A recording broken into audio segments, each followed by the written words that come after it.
paper into pieces. The day had been windy and sharp, and the blue and green shreds floated on the air like insect wings.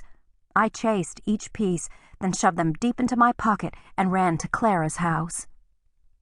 Clara is a colored woman and a clairvoyant. Some even say she's a witch. Clara laughs at what people call her. She says if you get to be as old as she is without learning a trick or two, you haven't been paying attention. For sure she knows magic. Not the rabbit-in-the-hat magic, but real magic, the kind that raises dead spirits and makes handsome men swoon over plain women. The magic that causes plums to ripen despite a hard frost. Magic that lets her see your future spelled out in brown tea leaves or in the lines crisscrossing your palm.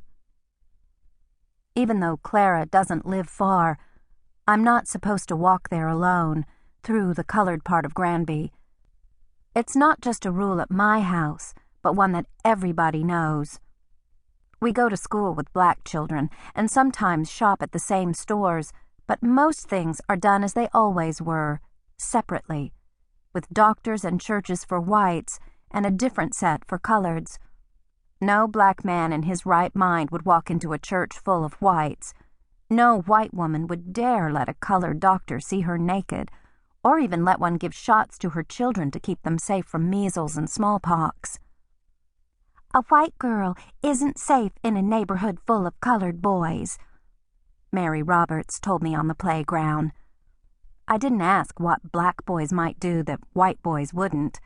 I didn't want to hear any stories to scare me away from Grattan Street. Mary doesn't understand that when you need somebody the way I need Clara, you don't care two sticks what color skin they live in. Before I go to Clara's in the afternoons, I sit on the front porch steps until the postman comes. While I wait, I rest my satchel across my lap and practice fractions in my notebook or recite my spelling list. Sorrow, S-O-R-R-O-W. Tomorrow, T-O-M-O-R-R-O-W. I go over my words until I can spell them by heart.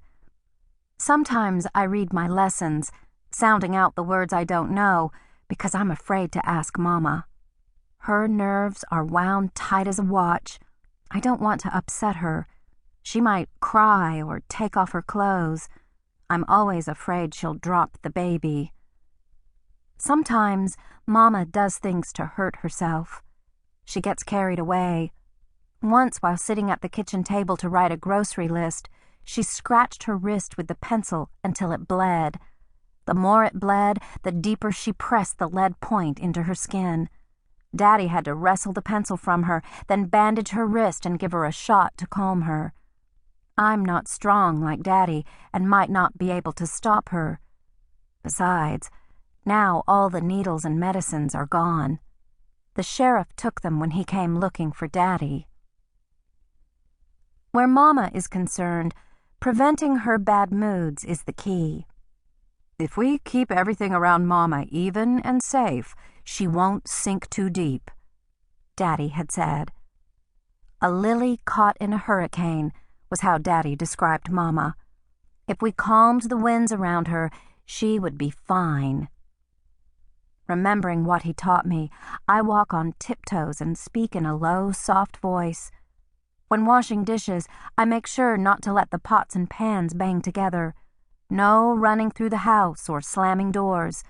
When the phone rings, I answer it before the third ring.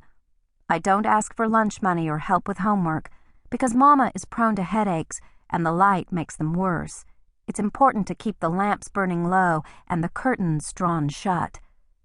If someone comes to the door selling grit papers or vacuum cleaners, I send them away in a hurry. Most of all, I try not to mention Daddy, not even when his letters come. I put the money in her purse or in the cookie jar on top of the fridge and keep his letters in a box under my bed. She never asks where the extra money comes from. Maybe she doesn't even notice how we run so low only a few dollars are left, then there is suddenly money for the market. It is hard for her to know real from make-believe, so Mama makes sense of things in her own way.